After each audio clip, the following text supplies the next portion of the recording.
Divisibility rule of 7, 7 की विभाज्यता का नियम। हम यहाँ पर ये देखेंगे कि कोई भी संख्या 7 से कब डिवाइड होगी। अगर संख्या बड़ी है तो, संख्या छोटी है तो आप तुरंत ही डिवाइड कर देंगे।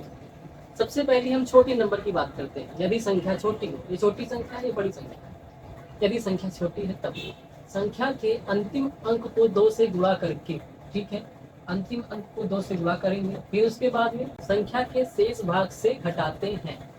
मतलब 9 को 2 से मल्टीप्लाई करेंगे 18 आएगा, और घटाएंगे किससे? शेष भाग से। मतलब हम 9 को 2 से मल्टीप्लाई करेंगे, मतलब अंतिम अंक क्या था? 9। 9 को हम 2 से मल्टीप्लाई करेंगे, लेकिन शेष अंक क्या है? यहाँ से 9 के बाद से, 9 के पहले से, मतलब इसको यहाँ पर 18। 9 को 2 से मल्टीप्लाई करेंगे तो 18 आएगा। 18 को शेष संख्या से घटाना है, और इसी तरह आगे भी करते हैं। ठीक है, बिल्कुल ठीक। पहले इतना प्रोसेस करते हैं। 9 को 2 से मल्टीप्लाई किया, 18। 18 को इसमें घटाएंगे, 14 में से 8 गए 6, 2 में से 1 गए 1, और बचा क्या? 6 6 5। अब फिर यही प्रोसेस दोहराएंगे। अंतिम अंक 6 है, इसको 2 से मल्टीप्लाई करेंगे और संख्या के शेष बचे भाग से माइनस करेंगे, घटाएंगे। 6 को 2 से मल्टीप्लाई करेंगे 12 आएगा, माइनस करेंगे कितना है? 11 में से 2 गया 9, 5 में से 1 गया 4, 6 5। अब फिर यही प्रोसेस करेंगे। 9 को 2 से मल्टीप्लाई करेंगे, आएगा 18, घटा देंगे 18। 14 में से 8 गया 6, 5 में से 1 गया 4, बचा क्या?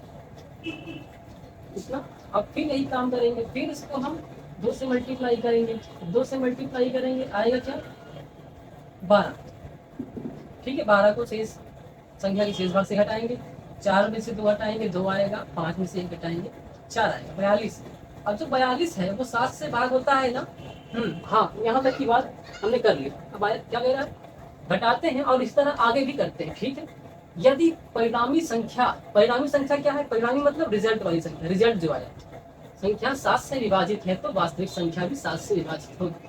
हाँ, यहाँ पे परिणामी संख्या जो है 7 से विभाजित है, बिल्कुल। तो इसका मतलब वास्तविक संख्या भी 7 से भाग होगी।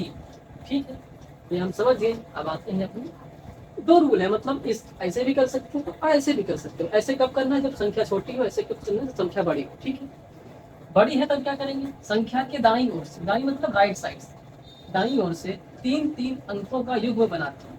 3-3 अंकों का पेयर, युग्म बना, 3-3 का पेयर बनाते हैं। बना लिए, ये बन गया, ये बन गया, ये बन गया। ठीक है, बना ली। आगे क्या करना है? युग्म बनाते हैं। फिर सम स्थान के युग्मों के, सम स्थान का युग्म क्या है? मतलब अब देखो 3-3 का पेयर बना है, लेकिन यहाँ पर 3 का पेयर नहीं बना है, तो कोई बात नहीं, जितना बन रहा है उतना ही बनाओ। अब क्या बनना है? बनाते हैं फिर सम स्थान के युग्मों के योग की। अब सम स्थान का युग्म का योग करेंगे। सम स्थान मतलब जो दूसरे पे है, चौथे पे है, छठवें पे है। तो दूसरे पे क्या है? ये सम। फिर तीसरे पे ये है, चौथे पे ये भी सम। ये क्या है? विषम है। ये क्या है? विषम। ठीक है, अब ये बात आपको समझ में आ जाएगी। हाँ, ठीक है। स्थान के युग्मों का योग, अच्छा, इनका योग करना है। सम स्थान के युग्म का योग करना है। क्या है? 7 5 6, 7 6 5, इनका योग करो। 6 5 11, 6 5 11 12, यानी हाँ 7 और 7 14 15। ठीक है, सम स्थान के युग्मों का योग हो गया। तथा विषम स्थान के युग्मों का योग, चलो इसका भी विषम स्थान के युग्मों का योग कर लेते हैं। 7 8 9 और 2 3, ऐड करो। 9 3 12, 8 3 11, 8 812। विषम स्थान के युग्मों के योग का अंतर लेते हैं। अंतर मतलब माइनस। फिर नियम 1 लगाते हैं। सम स्थान के युग्मों का योग ये है, ये विषम स्थान के युग्मों का योग ये है, तो इनका अंतर लेंगे, मतलब माइनस करेंगे। क्या आया? 11 में से 2 माइनस हुआ 9, 1 में से 1 गया 1, 1 में से 1 गया 0, 15 में से 8 गया कितना? 7, 709 आया। ठीक है, अब 709 आया। अब 709 में हमको फर्स्ट रूल लगाना है। पहला रूल क्या था? संख्या के अंतिम अंक को 2 से गुणा करेंगे, जो आएगा उसको संख्या के शेष भाग में से घटाते हैं। 9 को 2 से मल्टीप्लाई करेंगे, 18 आएगा। 70 में से 18 घटाएंगे, 10 में से 8 गया 2, 6 में से गया 5, 52 आ रहा है। 52 क्या 7 से भाग होता है? नहीं भाग होता। इसका मतलब ये पूरी संख्या ही 7 से भाग नहीं होगी। तो हमने ये कैसे किया?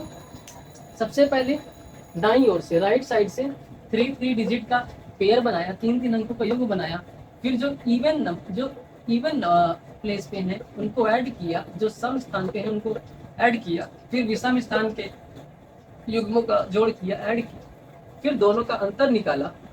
अंतर निकालने के बाद नियम 1 लगाया। नियम 1 लगाने के बाद अगर जो परिणामी संख्या है 7 से भाग हो रही है तो पूरी वास्तविक संख्या भी 7 से भाग होगी। परिणामी संख्या अगर 7 से भाग नहीं हो रही है तो वास्तविक संख्या भी 7 से भाग नहीं होगी।